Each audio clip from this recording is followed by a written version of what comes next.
Check this out. It's a high-quality RJ45, RJ11 mini Cat5 network LAN wire cable tester with keychain, 9 LED Ethernet cord tracker detector. Wow! Look at that thing. For the low price of $2.26. Deal. Now, yes, they call it a keychain, and it came with a keychain. I decided to detach it because, well, it's a little bit too large for my keys. But here's the unit. At first inspection, it looks okay, but when you try to read the displays, it's really difficult to read. Actually, I can't read it in normal light, but looking through the camera, I can actually see it through the camera. So you may need specialty hardware to actually read the labels here. But, you know, it says, let's say, RJ45, blah, blah, blah, blah, blah. Okay, great. So here's the device. It costs $2.50. It's from China. It looks to have ports on it. It's a cable tester. We're gonna test some cables on it. All right. Now I just want to show how bad the plastic is here. It takes quite a bit of force to remove that and even to take off the battery cover. So just be aware that putting it back on is not great. Not the best quality, but for $2, can't complain, at least not yet. So we need to put a 9-volt battery on this. I don't know why, but all of these adapters seem to require 9 volts. Okay. Okay, so we've attached a 9-volt battery, and wait a minute. I don't know if you can notice here, but the battery with the connector on there actually doesn't even fit in the socket. If you notice here, the battery, it kind of extends up top there and touches the edge here. So there's actually not even enough room to fit the damn battery in this thing. So that's pretty amazing. Okay. Wow. All right, so in practice, if you're going to use this, unfortunately your battery is going to sit outside the holder. You can either kind of mount it like so and push the cables in the front, but you still got to hit the power switch. So unfortunately, there's really no nice way to do this. So we'll just deal with it. All right, so if we turn it on, see that flashing now? Okay, so it's alive. That's a good thing. And let's plug some wires in. We're going to start with the RJ11, like telephone cable. These cables will all work, so I'm just going to see what it looks like when we have a correct cable plugged in. So there we go. Cable's plugged in. It's flashing a lot. 1, 2, 1. 1, 2. Okay. That's probably normal because this is a normal telephone cable. I don't know my telephone cable standards, but that's what happens when you put a telephone cable into it. Pretty exciting. All right. Move on to a standard network cable. This is pretty much what most people are going to use this device for, because to be honest, who crimps their own phone cables these days? Okay. So there we go. Just going to get this in view. So stereo network cable. 1, 2, 3, 4, 5, 6, 7, 8, blank, blank. 1, 2, 3, 4, 5, 6, 7, 8, blank, blank. 1, 2, 3. So there you go. Normal cables work fine. Come on, let go. Now a crossover cable.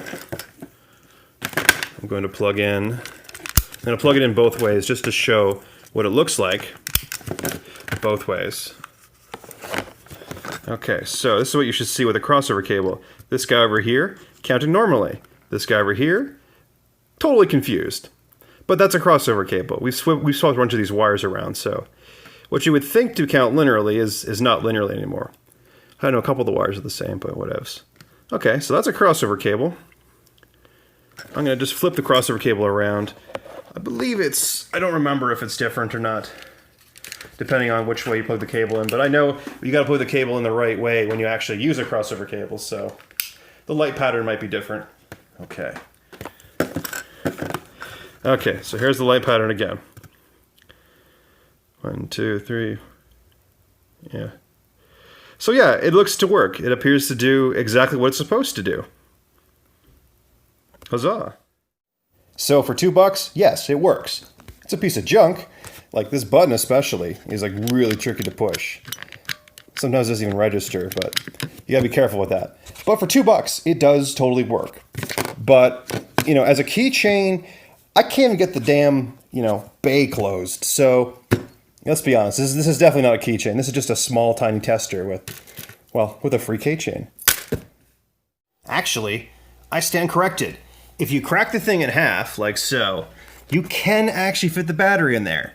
But the latch on the back is just useless. Here, let's pop it open again. There we go. See? It keeps it in there tight. I guess this basically is now a window, so you can kind of check on your battery, like, hey, battery, how you doing? Without cracking it open. That's, I suppose, the only real use for this pack latch here. The button is a piece of plastic and a very light spring. Just a very, very little resistance. And it just kind of falls in here. Molded from the same plastic as this, I'm sure. And then it pushes this switch here, which I'll show you. As you push it, you'll note how much this rocks. Like it's missing some sort of support behind here to keep this from rocking. It's not stable. The board is very simple. It's just a single-sided board. Other side is just silkscreen. Component-wise, it's very few components, just a bunch of LEDs. Looks like a couple resistors, I'm sure a couple capacitors on there. 2 transistors, whole whopping 2 transistors, but I'm sure these are related to whatever the IC is. And the IC, I don't think I can read it with the camera, but it's a Texas Instruments. Sorry, I'm just going to have to kind of pull it out of view. HYC 5197W CD4017BE. So whatever that means, that's what that is. Either way, the circuit should be nothing special. It should be like very simple. Just has to walk through all these LEDs. And these would all be wired to like the same bus. Very, very simple. There's a reason this costs $2. It should be this simple. The other side's even simpler. Another single-sided board. Just a bunch of LEDs, a bunch of diodes, your sockets, some solder. That's all it takes. And then together with the other board, we have a cable tester. Huzzah! So there it is. It's a cable tester. It works. It's got all the important features you need, like a window back here in case you get lonely and want to check on your friend, the Duracell 9-volt battery. As well as a keychain because, you wanted a keychain. But no, it works. It's a piece of junk, but it actually works. For about like 75 cents more, you can get one of these other ones.